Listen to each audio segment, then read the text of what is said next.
Obergefreiter Friedrich Weber swallowed the brass button from his Wehrmacht uniform at 4:47 a.m. on June 7, 1944, certain that American soldiers would beat him to death within the hour, and he wanted to die choking on German pride rather than begging for mercy he wouldn't receive.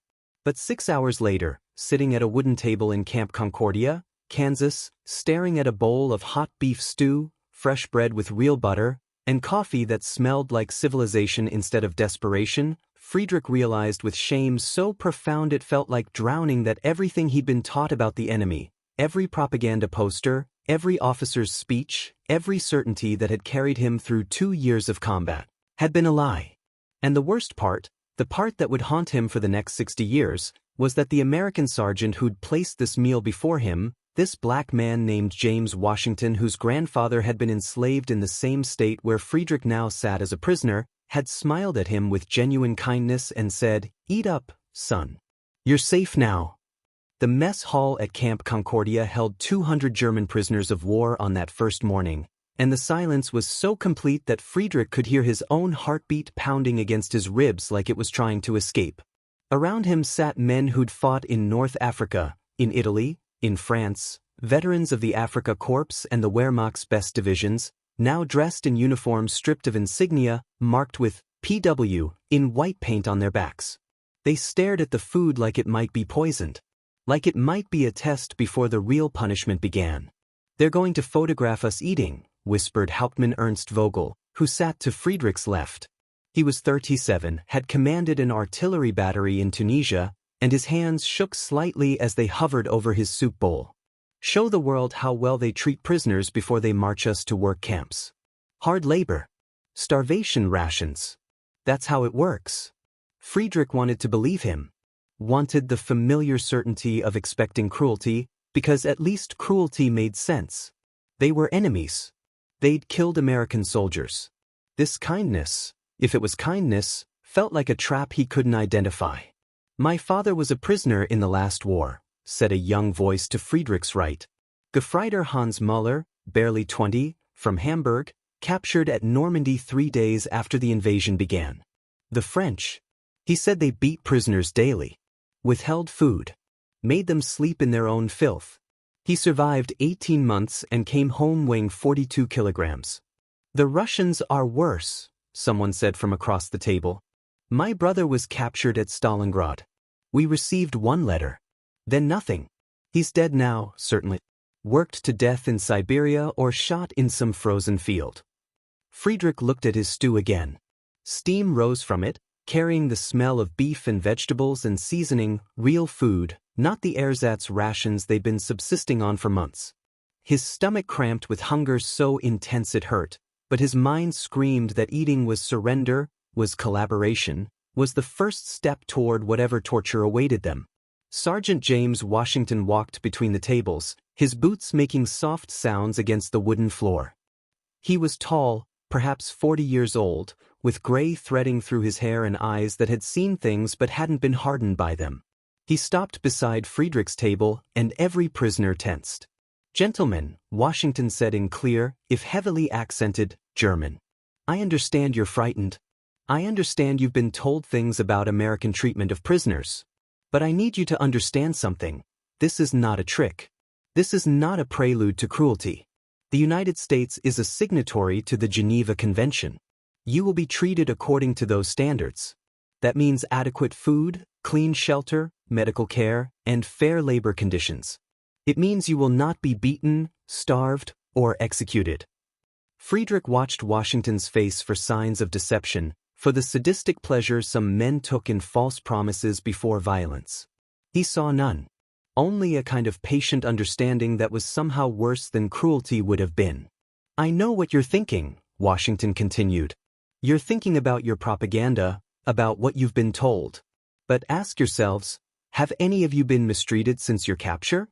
Have any guards raised their hands to you? Have you been denied water, or rest, or medical attention for your wounded?" Silence. Because the answer was no.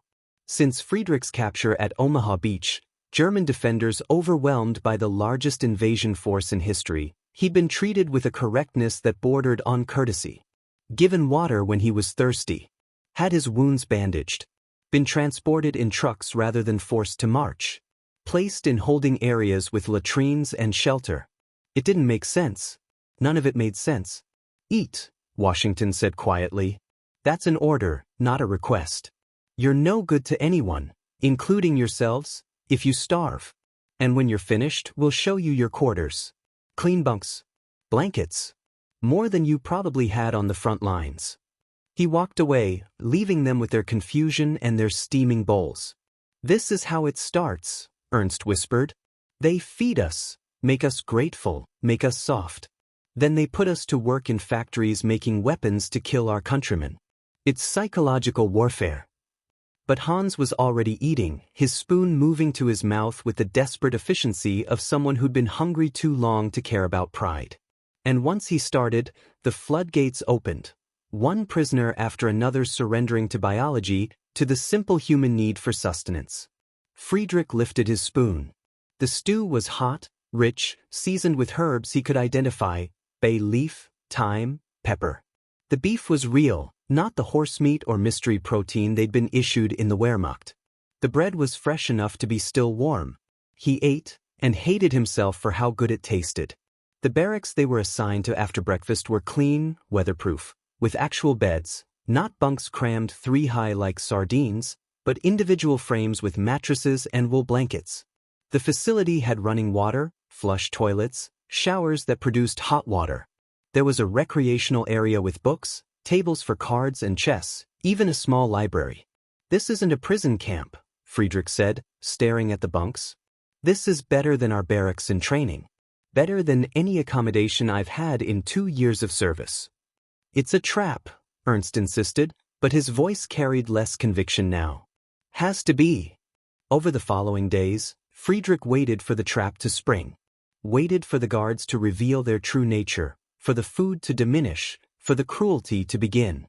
But it didn't happen. Instead, the routine established itself with boring regularity. Wake at 6, breakfast at 7, work detail at 8, lunch at noon, more work until 4, free time until dinner at 6, lights out at 10. The work wasn't brutal labor. It was farm work, Kansas in summer, endless fields of wheat and corn that needed harvesting.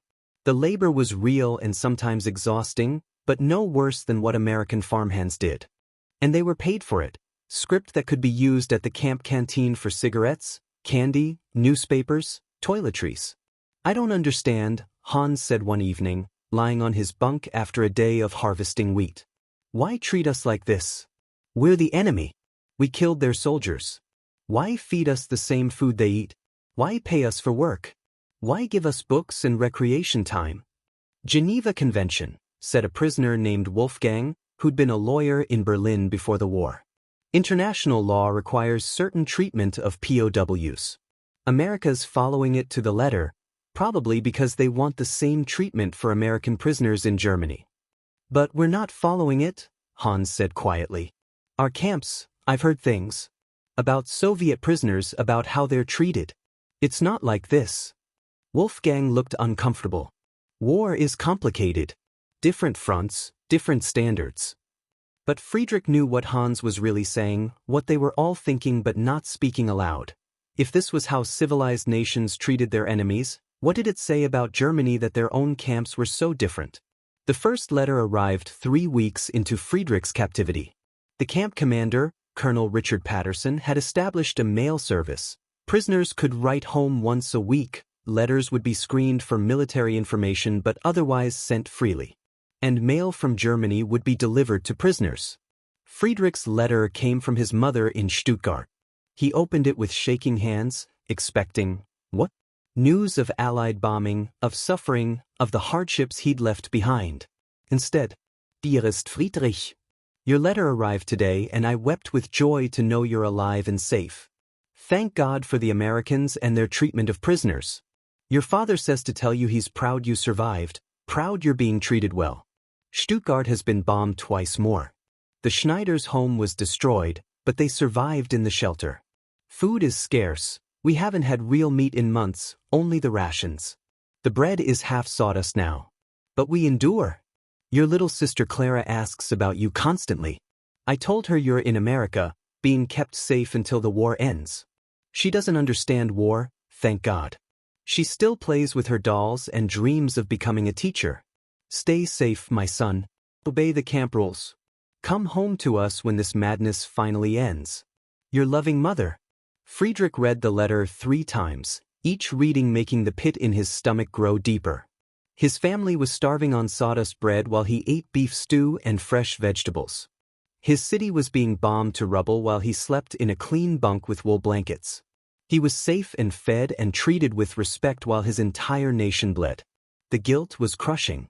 It's not fair, he said to Hans that night, showing him the letter. They're suffering and we're comfortable. How is that fair? It's not, Hans agreed. But would it be better if we were suffering too? Would that make their suffering less? Friedrich had no answer. The turning point came in August, 2 months into their captivity, when a new group of prisoners arrived. Men captured in France, veterans of the Wehrmacht's defense of Normandy. Among them was a Sturmbannführer, an SS officer named Klaus Reinhardt, 35 years old, with cold blue eyes and the absolute certainty of a true believer. He assessed Camp Concordia with contempt visible on his face. This is unacceptable, he announced to the assembled prisoners that first evening. You're collaborating with the enemy, living comfortably while our comrades fight and die. This ends now. Ends how? Ernst asked. We're prisoners. We have no choice but to follow camp rules. We have every choice. Reinhardt's voice carried the authority of someone accustomed to obedience. We refuse to work. We stage protests. We make ourselves difficult to manage. We remind these Americans that we're soldiers, not pets to be tamed with good food and soft beds. The Geneva Convention requires us to work, Wolfgang pointed out. We're being treated according to international law. If we violate that law, they can impose punishments. The Geneva Convention is a fiction created by weak nations to limit the strong. Reinhardt's contempt was absolute. True Germans don't cooperate with the enemy. True Germans resist. Friedrich felt the room divide. Some prisoners nodded, men who'd been uncomfortable with the good treatment, who wanted to maintain their identity as enemy soldiers. Others looked skeptical, having grown accustomed to regular meals and humane treatment. What exactly are you proposing? Friedrich asked. Reinhardt smiled, and it was the first cruel smile Friedrich had seen since his capture. Tomorrow at morning work detail we refuse. All of us. No work until conditions reflect our status as prisoners, not guests. Conditions are already better than we had in the Wehrmacht, Hans muttered. Exactly the problem. Reinhardt turned his cold gaze on Hans. You've been here 2 months and you've forgotten who you are. You've become domesticated. You eat their food, accept their comfort, and forget you're supposed to be the master race, not servants of mongrel Americans commanded by Negro sergeants. The room went very quiet, because there it was, the ideology they'd all been taught, the racial hierarchy that had justified everything, spoken aloud in a place where it sounded hollow and vicious. Sergeant Washington has treated us with nothing but respect and fairness, Friedrich said, surprised by his own voice. More respect than I received from most German officers. Reinhardt's eyes narrowed. You defend a Negro? A subhuman? This is what American propaganda has done to you. He's a human being who's shown me kindness when he had every right to show me cruelty, Friedrich said, and realized as he spoke that he meant it. That deserves acknowledgement regardless of his skin color. You're contaminated. Reinhardt's voice was flat. All of you are. But I'll fix that. Tomorrow we refuse to work. Anyone who collaborates with the Americans will be dealt with accordingly. The threat hung in the air like smoke. That night, Friedrich couldn't sleep. He lay in his bunk, staring at the ceiling, thinking about his mother's letter, about Hans's question, would it be better if they were suffering too?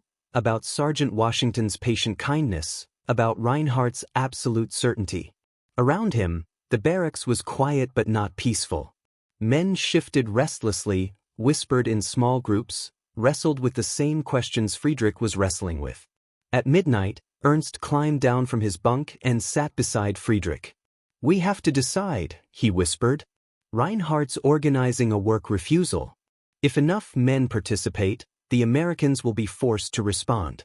probably with punishment. And if we don't participate? Then Reinhardt will consider us collaborators. And SS men have long memories. Ernst's voice was bitter. Even here, even as prisoners, we can't escape the system. Can't just be men who want to survive. What are you going to do? Ernst was quiet for a long moment.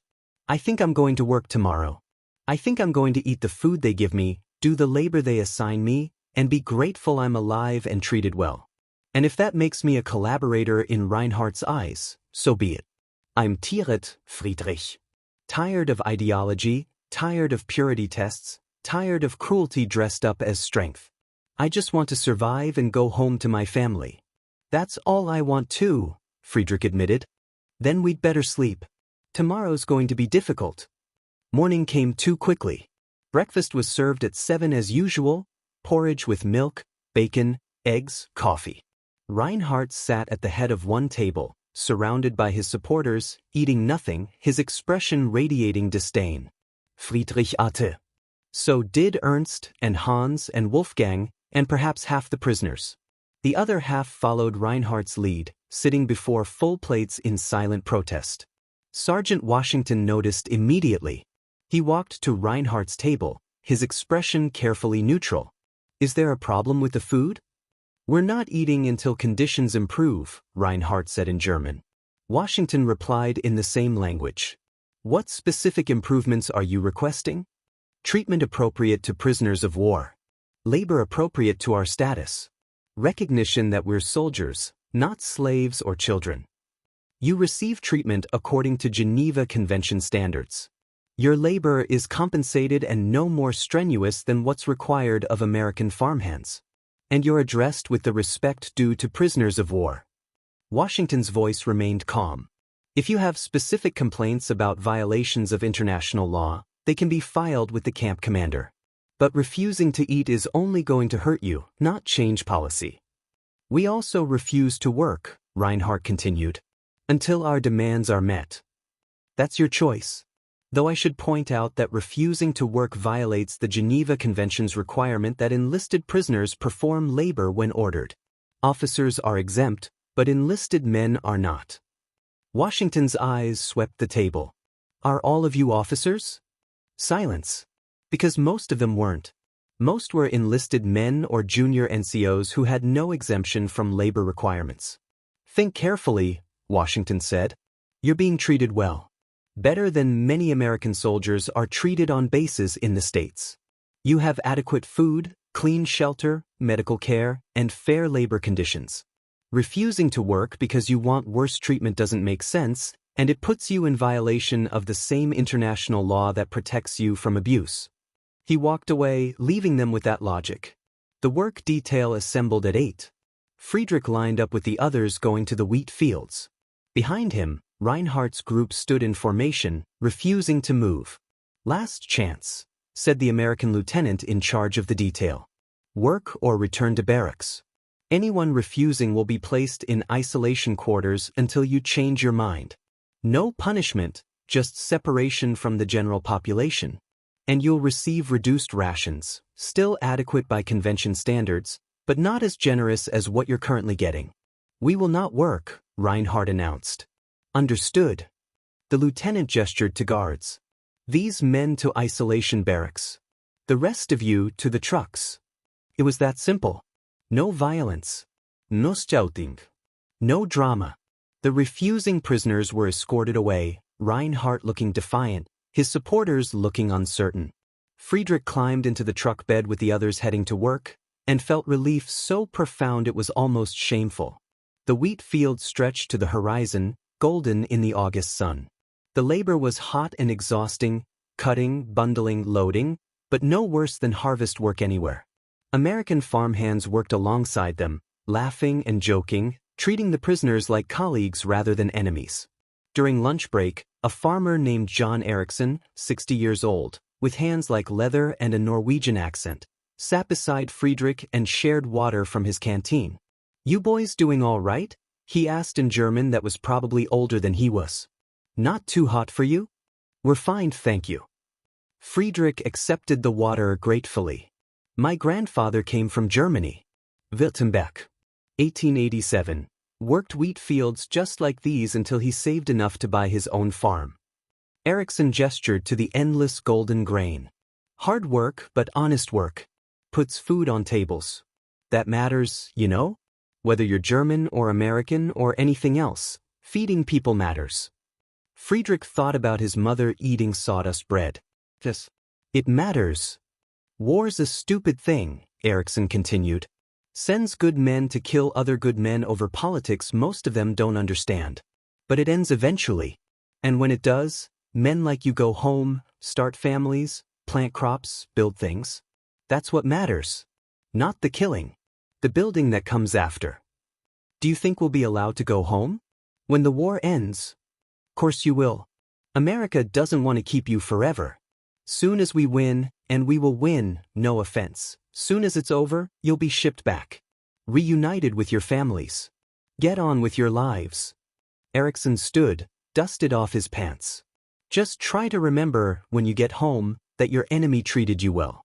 Remember that people are people, regardless of what uniform they wear or what language they speak.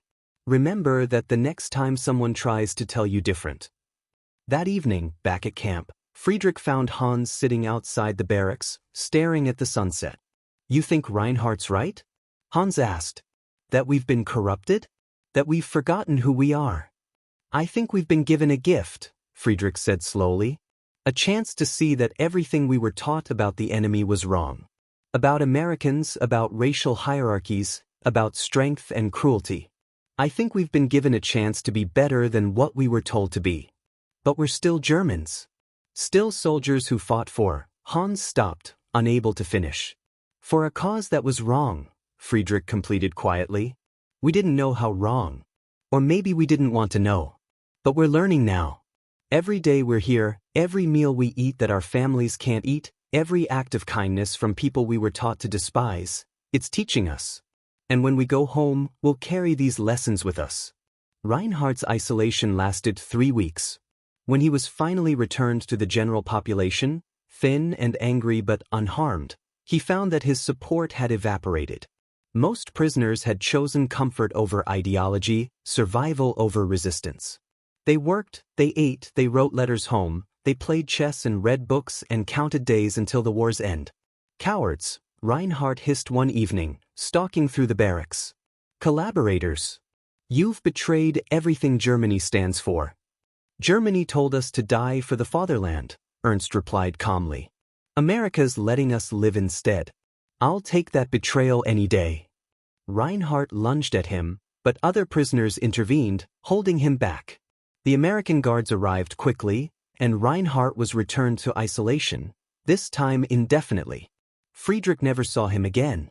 Heard later that he'd been transferred to a different camp, one designated for hardened ideologues who refused to accept their circumstances. A camp that, ironically, provided exactly the harsh treatment Reinhardt had seemed to want. The seasons changed. Summer became autumn, autumn became winter. The prisoners adapted to their routine, to the strange comfort of captivity that didn't feel like punishment. They listened to news of the war's progress. Germany retreating on all fronts, cities bombed to rubble, the Nazi regime crumbling under pressure from east and west. It's almost over, Hans said in December 1944, reading a newspaper article about the Battle of the Bulge, Germany's last desperate offensive in the West. Maybe by spring. Maybe even by Christmas. And then what? Friedrich asked. We go home to what? Destroyed cities? Occupation? A country that lost everything? We go home to families who survived. To the chance to rebuild. To proving that Germany can be more than what the Nazis made it. Hans looked at him seriously. We've been given an education here, Friedrich. In how an actual civilized nation behaves. In what real strength looks like. Not cruelty and domination, but law and fairness and treating even your enemies with dignity. That's what we take home. That's how we help rebuild. Christmas 1944 at Camp Concordia was surreal. The American command organized a celebration, decorations in the mess hall, special food, even a small gift for each prisoner. Friedrich received a package from the Red Cross containing chocolate, cigarettes, soap, and a pair of warm socks. Sergeant Washington led a group of guards through the barracks that evening, distributing the packages and wishing prisoners frohe Weihnachten in careful German. My grandfather was enslaved, Washington said to Friedrich when he handed over the package. Owned like property. Beaten, starved, worked to death. His son, my father, was sharecropper, barely better than slavery. And I grew up in Jim Crow, Mississippi, where I wasn't allowed to drink from the same water fountains as white folks. Friedrich didn't know what to say. I tell you this, Washington continued, because I want you to understand something. This country's not perfect. Far from it. We've got our own demons, our own cruelty, our own history of treating people like they're less than human. But we also have laws that say everyone deserves basic dignity. And we try, not always successfully, but we try, to live up to those laws. Why are you telling me this? Because you're going home soon. War's almost over. And when you get there, you're going to have choices to make about what kind of country you help build. You can rebuild Germany the way it was, full of hatred and hierarchy and cruelty dressed up as strength. Or you can build something better. Something that recognizes that every person, regardless of where they're from or what they look like or what mistakes they've made, deserves basic human dignity. Washington squeezed Friedrich Schulter gently. Merry Christmas, son. And good luck when you get home. The war in Europe ended on May 8, 1945. The news came over the camp's radio system, and the prisoners gathered in the mess hall to hear it officially. Germany had surrendered. The Reich was finished. Hitler was dead. It was over. Friedrich sat at his familiar table, the same table where he'd first eaten that bowl of stew 11 months ago, and wept. Not from joy, not from sorrow exactly, but from the overwhelming weight of everything lifting at once. The war was over. He'd survived. Someday, somehow, he'd go home. Around him, other prisoners cried too. Some from relief. Some from grief for all they'd lost. Some from the simple exhaustion of holding themselves together for so long. It's finished, Ernst said, his voice hollow. Everything we fought for, everything we believed in, it's gone. Germany's defeated, occupied, destroyed. What do we even go home to? We go home to the work of rebuilding, Wolfgang said. To making sure this never happens again. To proving that Germans can be more than monsters and war criminals. Will anyone let us prove that? Hans asked. After everything Germany did? After the camps, the genocide, the conquest? Will the world ever forgive us? The question hung in the air because none of them had an answer. Repatriation took months. The American military had millions of prisoners to process, transport, and return. Camp Concordia's population gradually diminished as men were shipped to ports and loaded onto vessels heading back to Europe. Friedrich waited, worked, and tried to prepare himself mentally for what he'd find when he finally returned to Stuttgart. In September 1945, his name finally appeared on the repatriation list. He had 2 weeks to prepare, to write final letters, to gather his few possessions, to say goodbye to the strange life he'd built as a prisoner in Kansas. The night before his departure, Sergeant Washington found him sitting outside the barracks, looking at stars that were the same stars his family could see across the Atlantic. "You're heading home tomorrow," Washington said, sitting beside him. "Yes, Sergeant." Nervous. Terrified. Friedrich's honesty surprised him. "I don't know what I'm going home to. Don't know if my family survived the final months of the war. Don't know if my city still stands. Don't know what Germany will be like under occupation." "It'll be hard," Washington said. "Harder than anything you've experienced here. But you'll survive it. You're strong, not the false strength of cruelty, but the real strength of endurance and adaptation. You proved that by surviving combat, by surviving capture, by having the courage to let go of ideology when it conflicted with reality. I failed Germany." "No." Washington's voice was firm. "Germany failed you.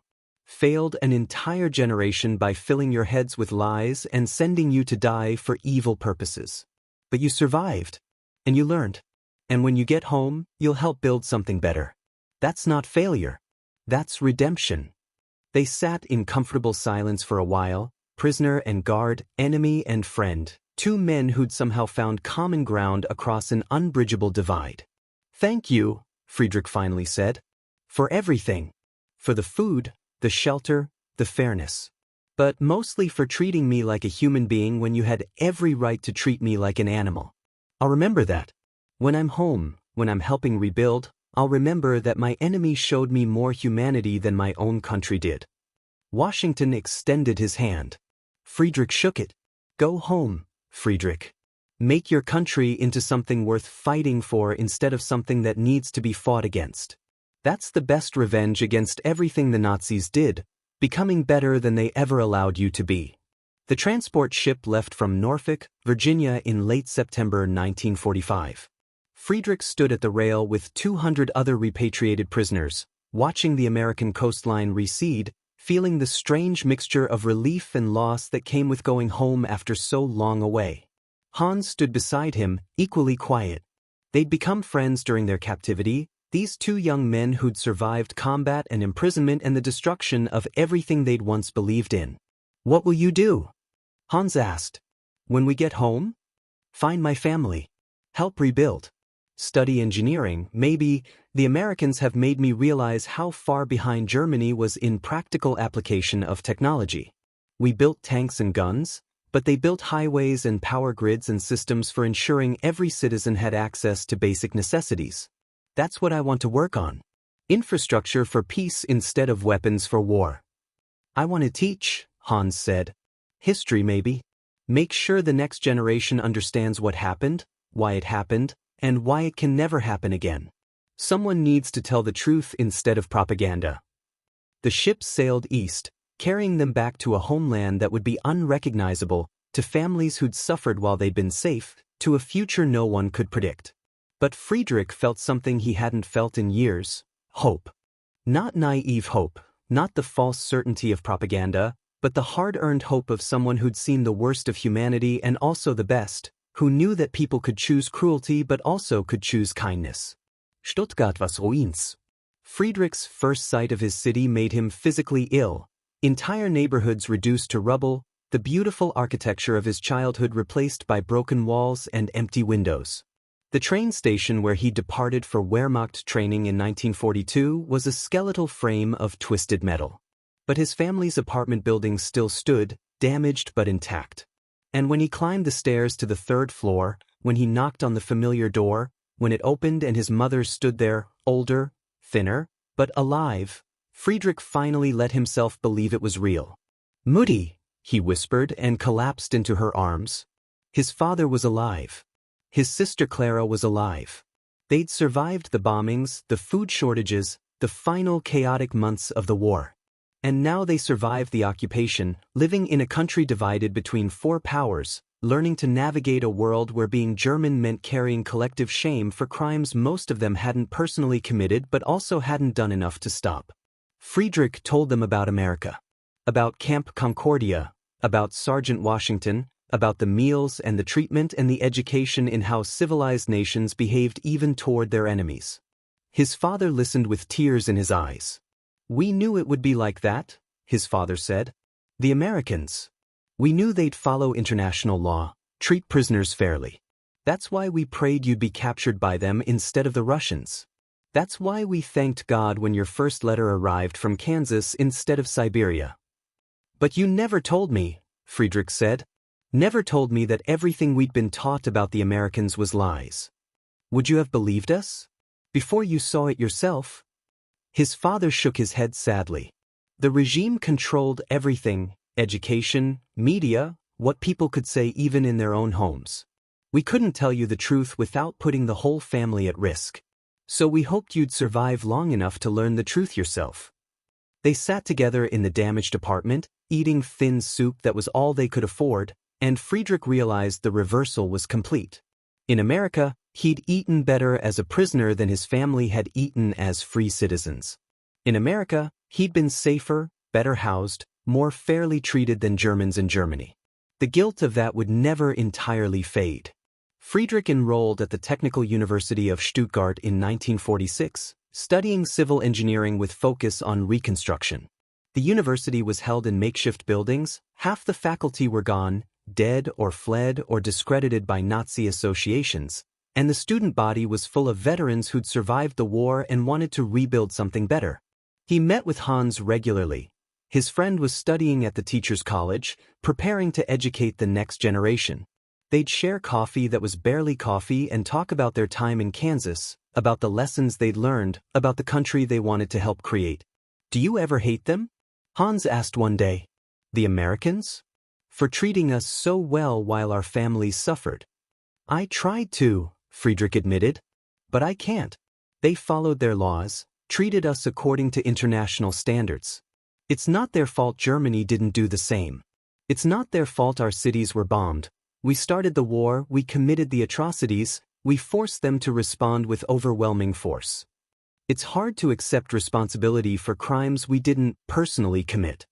But we served the regime that committed them. We fought for it, even if we didn't understand what we were really fighting for. That makes us complicit, even if we're not directly guilty." Friedrich stirred his coffee. "The only way to make peace with that is to spend the rest of our lives building something better." In 1949, Friedrich received an unexpected letter from America. The return address was Fort Riley, Kansas, and the handwriting was Sergeant Washington's. "Dear Friedrich, I hope this letter finds you well and that you're successfully rebuilding your life in the new Germany. I wanted to write to tell you that I often think about our conversations at Camp Concordia, about the men I had the privilege of guarding during that strange time. I've retired from the Army now, returned to Mississippi to help my community.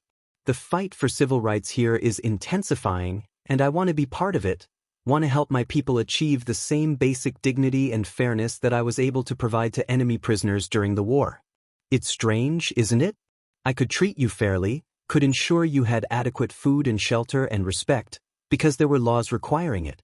But I can't always secure those same things for my own people in my own country. That irony doesn't escape me. But I'm hopeful. Just as Germany is rebuilding into something better than what it was, I believe America can become better too. Can live up to our ideals instead of just proclaiming them. Can extend to all citizens the dignity we extended to prisoners of war. If you're ever in America again, as a visitor this time, not a prisoner, please look me up. I'd be honored to show you the country as a free man instead of a captive. Your friend, James Washington. Friedrich read the letter 3 times, then carefully folded it and placed it in his desk drawer beside his mother's letters from the war. 2 pieces of correspondence that together told the story of his captivity, his family suffering while he was safe, and the man who'd ensured that safety, reaching out across years and miles to maintain a connection forged in the strangest of circumstances. He wrote back immediately. "Dear James, your letter arrived today and brought me more joy than I can adequately express. To know that you remember me, that you think of those days at Camp Concordia with the same mixture of strangeness and significance that I do, it means more than you can imagine. I'm studying civil engineering, focusing on reconstruction. Germany is a ruin, James. You wouldn't recognize Stuttgart. Entire neighborhoods are simply gone, reduced to rubble. But we're rebuilding, slowly, under the watchful eyes of the occupying powers. And I'm trying to apply the lessons I learned in Kansas, that strength lies in building rather than destroying, that dignity matters regardless of circumstances, that even enemies can be treated with humanity. Your letter about civil rights moved me deeply.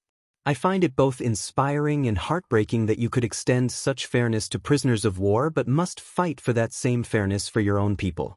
If Germany taught the world anything, it's what happens when a nation decides some humans are worth less than others.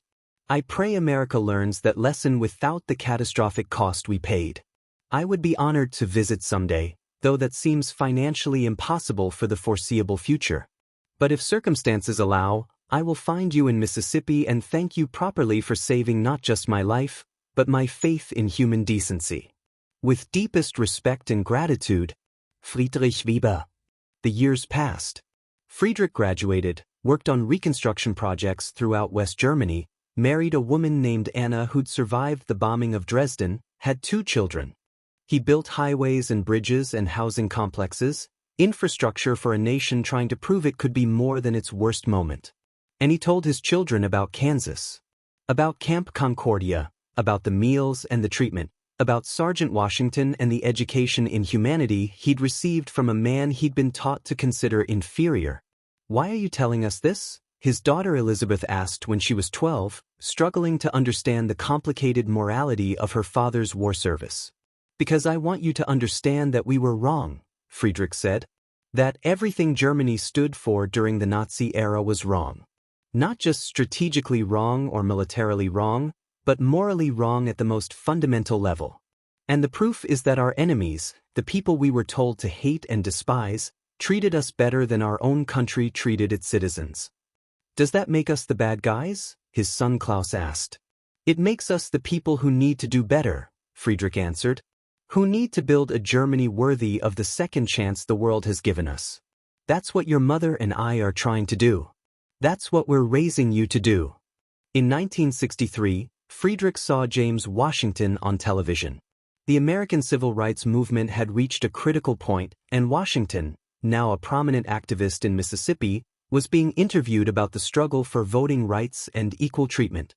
Friedrich watched this man he'd known as a young sergeant, now older and grayer but with the same patient dignity, explaining to reporters why basic human rights shouldn't require legislation or military intervention. Explaining that the dignity he'd shown to enemy prisoners should be the standard for all people, not the exception. Friedrich wrote immediately, congratulating Washington on his work and expressing support for the civil rights movement. The letter he received back was brief but warm. "Friedrich, thank you for your words. The struggle continues, but we're making progress. Slowly, painfully, but forward nonetheless. I often think about Camp Concordia, about the German prisoners who taught me that humanity transcends nationality and ideology. You boys were products of a terrible system, but you were still human beings who deserved fair treatment. That lesson has guided my work ever since. Keep building your new Germany. And remember, the work of creating a just society is never finished. Each generation must do it again." In 1968, Friedrich finally had the opportunity to return to America. His engineering firm sent him to a conference in Chicago, and he arranged to extend the trip to visit Kansas and Mississippi. To see the places that had shaped him, to reconnect with the strange chapter of his life that felt increasingly distant but also increasingly important. Camp Concordia no longer existed as a POW facility. It had been decommissioned after the war, the buildings repurposed or demolished. But Friedrich drove through the area where it had stood, recognizing the landscape, feeling ghosts of memory in the Kansas wheat fields. Then he flew to Mississippi, to a small town where James Washington now lived and worked. The reunion happened on Washington's front porch, two men in their late 40s embracing like the friends they'd somehow become across insurmountable divides. "You made it," Washington said, stepping back to look at Friedrich. "You're really here. I promised I would come. As a free man instead of a prisoner." They sat on the porch, drinking sweet tea. Washington insisted it was a Southern tradition Friedrich had to experience, and talked for hours. About their lives since the war, about Germany's reconstruction, about America's civil rights struggle, about their children and hopes and the world that kept surprising them with both progress and setbacks. "Do you ever regret it?" Friedrich asked. "Treating us well? We were the enemy. We'd killed American soldiers. You could have made our lives miserable within the bounds of the Geneva Convention." "Never," Washington said firmly. "Not once. You know why? Because the moment I start treating people as less than human, even enemy prisoners, even people from a regime that did monstrous things, that's the moment I become what I'm fighting against.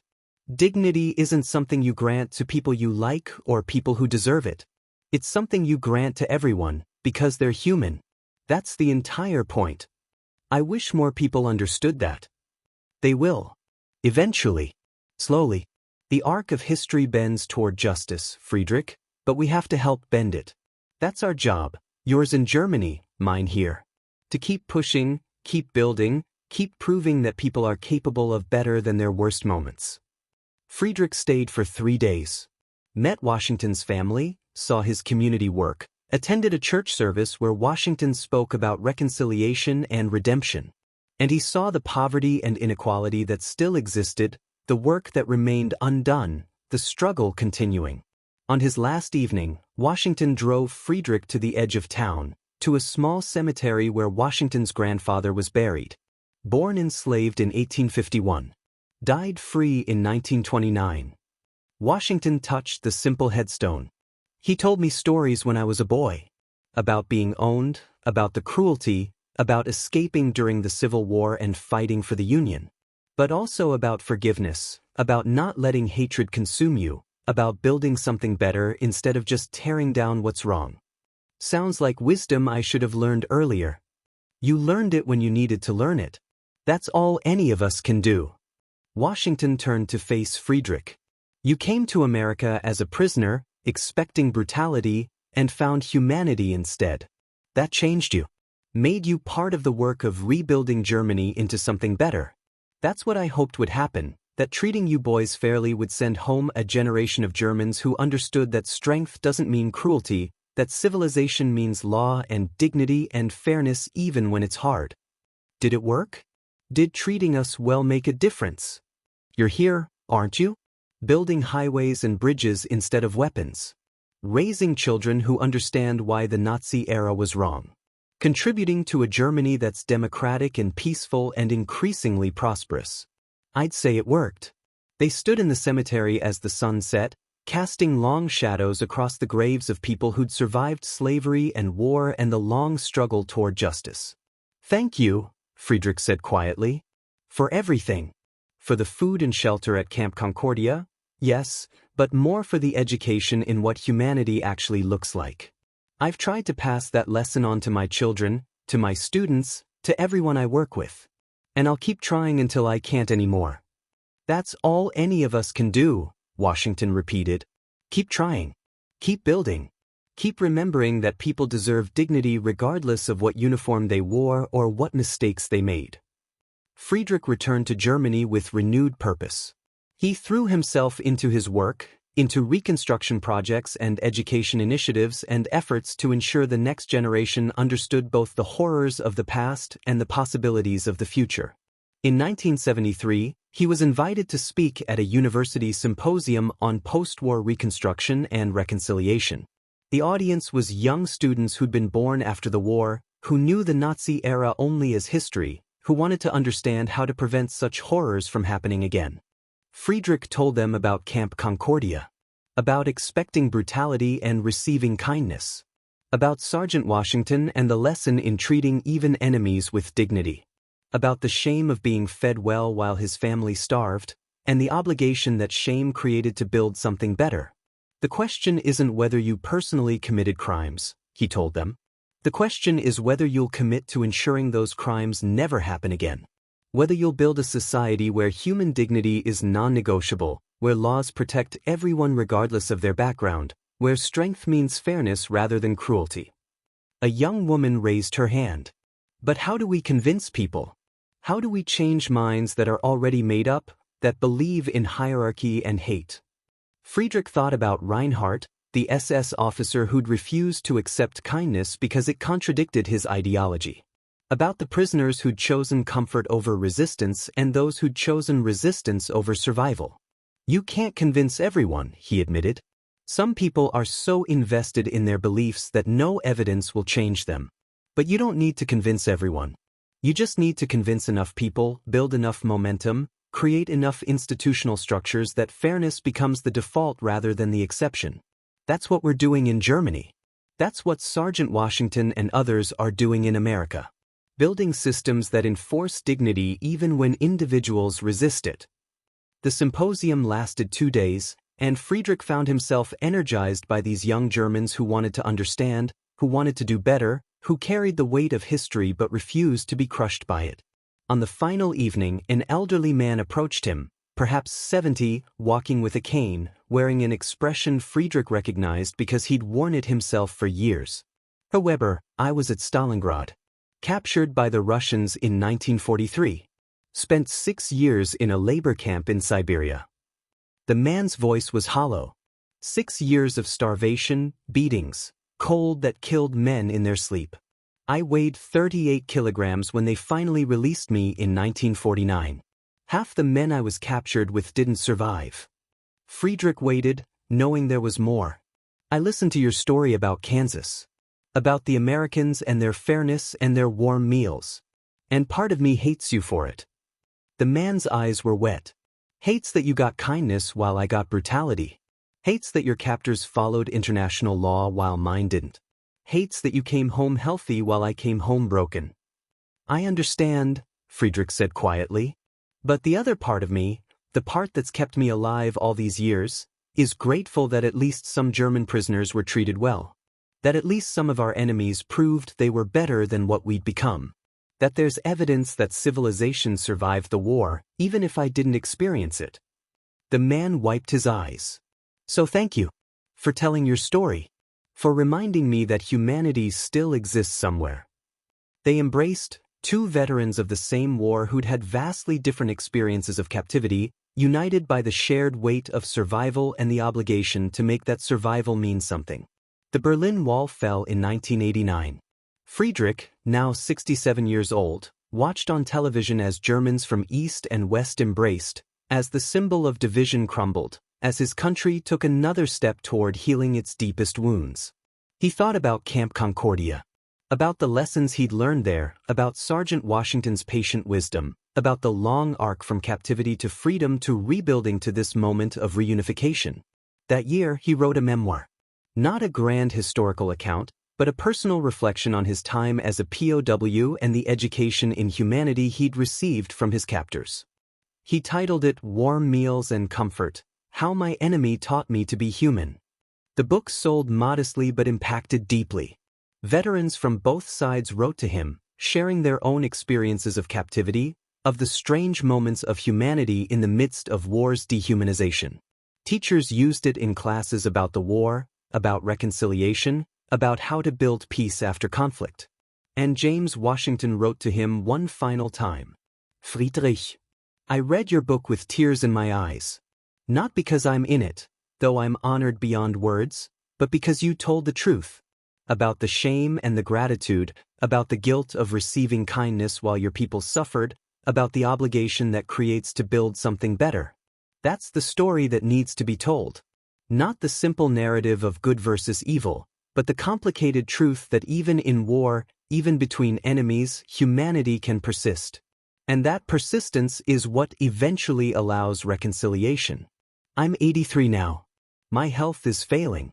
But I've lived to see the Berlin Wall fall, to see Germany reunited, to see my country make real progress on civil rights. I've lived to see that the work we did, you in Germany, me in Mississippi, mattered. Thank you for being my friend across impossible divides. Thank you for taking the lessons of Camp Concordia and spending your life proving they were worth learning. With love and respect. James Washington died 3 months later, peacefully, surrounded by family. Friedrich couldn't attend the funeral, but he sent flowers and a letter to Washington's widow, trying to express what the man had meant to him, how a prison guard had become a teacher and then a friend. The letter was read at the funeral, and Washington's son, himself now a civil rights attorney, wrote back. Mr. Weber, my father spoke of you often. About the German POW who listened, who learned, who took the lessons of fairness and dignity back to Germany and built a life around them. He considered you proof that his work mattered, that treating people with humanity created ripples that extended far beyond the immediate moment. He kept your letters in a special box. Read them when he was discouraged, when the civil rights work seemed impossible. Your friendship reminded him that people could change, that enemies could become allies, that the long work of building a just society was worth the effort. Thank you for being his friend. And thank you for helping him believe that the work mattered. Friedrich Weber died in 1998 at the age of 76. His funeral was attended by family, colleagues, former students, and a surprising number of people who'd read his memoir and wanted to pay respects to a man who'd turned the shame of receiving kindness from his enemy into a lifetime of building something better. His grandson, Michael, named for Friedrich's father, gave the eulogy. He was 23, studying international relations, planning a career in conflict resolution and post-war reconstruction. My grandfather used to tell me about Kansas, Michael said to the assembled mourners. About expecting brutality and receiving warm meals instead. About learning that the enemy he'd been taught to hate was capable of more humanity than the regime he'd been taught to serve. That lesson shaped his entire life, shaped his career, his parenting, his understanding of what it means to be strong. Michael held up Friedrich's memoir. He wrote this book not to celebrate himself, but to celebrate the people who showed him kindness when they could have shown cruelty. To honor Sergeant James Washington and the other Americans who proved that following law and maintaining dignity isn't weakness, it's the highest form of strength. But more than that, he wrote it to remind future generations that we always have choices. That even in war, even in the worst circumstances, we can choose to treat people as humans rather than enemies. And that choosing humanity, even when it's hard, even when the other side isn't reciprocating, creates possibilities for reconciliation that cruelty never can. The memoir continued to circulate after Friedrich's death. It was translated into English, used in American schools as a counterpoint to narratives of World War II that painted everything in simple moral blacks and whites. Students read about Camp Concordia and learned that war was more complicated than heroes and villains, that even enemies could show each other humanity, that the work of building peace was harder and more important than the work of winning wars. In 2003, a group of historians and veterans established the Camp Concordia Memorial Foundation. They wanted to preserve the history of the POW camp, to honor both the American guards who'd followed international law and the German prisoners who'd taken those lessons home to help rebuild their country. Michael Weber, Friedrich's grandson, was invited to speak at the dedication ceremony. He stood on Kansas soil where his grandfather had once been a prisoner, surrounded by descendants of both guards and prisoners, and told the story one more time. My grandfather came here expecting torture and received kindness instead. That kindness didn't erase the horrors of the war. It didn't absolve Germany of its crimes. But it created a possibility that enemies could become something other than enemies. That people could learn and change. That reconciliation was possible if both sides chose humanity over hatred. He paused, looking at the memorial they were dedicating, a simple stone marker with plaques in English and German, honoring the American guards who treated prisoners with dignity and German prisoners who carried those lessons home. This memorial isn't about celebrating war or captivity. It's about celebrating the choice to treat people as human beings even when you don't have to. The choice Sergeant James Washington and others made every day at this camp. The choice that shaped my grandfather's life and, through him, shaped mine. An elderly woman approached Michael after the ceremony. She was African American, perhaps 80 years old, with eyes that reminded him powerfully of someone though he couldn't place who. "I'm Margaret Washington," she said. "James Washington was my father." Michael's breath caught. "Mrs. Washington, I wish I could have met him.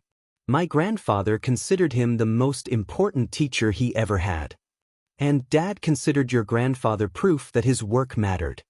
Margaret pulled an envelope from her purse. "He left this for you, actually. Wrote it before he died, asked me to give it to Friedrich's descendants if I ever had the chance." Michael opened the envelope with shaking hands. Inside was a letter in James Washington's distinctive handwriting. "To the descendants of Friedrich Weber. If you're reading this, I'm gone and Friedrich probably is too. But I wanted you to know what your grandfather meant to me, to my family, to my understanding of what's possible in this broken world. I was a prison guard for German POWs. That was my job. But Friedrich taught me that my real job was something bigger, showing people that humanity transcends nationality and ideology and the uniforms we wear. He arrived expecting brutality and received fairness instead, and that gap between expectation and reality changed him. But it also changed me. Because seeing him and the other prisoners respond to dignity, seeing them become better versions of themselves when treated as human beings rather than enemies, that taught me the power of fairness. It guided my civil rights work. It shaped how I raised my children. It became the foundation of everything I believed about building a just society. So thank you, Friedrich, wherever you are. And thank you to your descendants for carrying forward the lesson that we're all capable of being better than our worst moments, that kindness creates possibilities that cruelty destroys, that the work of treating people with dignity is never wasted even when the results aren't immediately visible. Keep building. Keep choosing humanity. Keep proving that people can change. With eternal respect, James Washington. Michael read the letter aloud at the gathering after the ceremony, his voice breaking several times. And when he finished, there wasn't a dry eye among the assembled descendants of guards and prisoners, these people connected by a strange moment in history when enemies had treated each other with unexpected humanity. That night, Michael sat alone in a hotel room in Kansas, thinking about his grandfather, about James Washington, about the long arc from 1944 to 2003 and all the lives touched by one choice to follow law instead of giving in to cruelty. He pulled out his laptop and began to write. Not a memoir, he didn't have one to write, but a research proposal. A study of post-war reconciliation efforts, of how nations rebuilt relationships after conflict, of what factors allowed former enemies to become allies. The working title was From Camp Concordia to the European Union, How Treating Enemies with Dignity Creates Possibilities for Peace. It would become his doctoral dissertation, then a book, then the foundation of a career in conflict resolution. And every time he spoke or wrote or worked with nations trying to rebuild after violence, he told the story of his grandfather and Sergeant Washington, of warm meals and comfort offered to men expecting brutality, of the long ripples created by choosing humanity. Because that story, that moment, that choice, it mattered. It shaped lives, changed trajectories, created possibilities that wouldn't have existed otherwise. And in a world that so often chose cruelty, that seemed worth remembering, worth honoring, worth retelling to each new generation that needed to learn the same lesson. That even in war, especially in war, we have choices about how we treat each other. And that choosing dignity over cruelty, fairness over revenge, humanity over hatred, those choices echo forward through time, creating ripples of reconciliation that eventually change the world. Sometimes slowly, sometimes imperceptibly, but always forward towards something better than what came before. That was Friedrich Weber's legacy. And James Washington's. And all the guards and prisoners who participated in that strange moment at Camp Concordia when enemies treated each other as human beings and discovered that humanity was stronger than ideology, deeper than nationality, more enduring than war. The work continues. Each generation must do it again. But the example remains, a testament to what's possible when we choose to be better than our circumstances require, kinder than our training demands, more human than our enemies expect. That's the story. That's the lesson. That's the hope that carries forward from Kansas 1944 to today and beyond. The hope that people are capable of unexpected grace, that enemies can become friends, that the arc of history bends toward justice if we help bend it. One warm meal at a time. One act of dignity at a time. One choice to see the human being instead of the enemy, one moment at a time.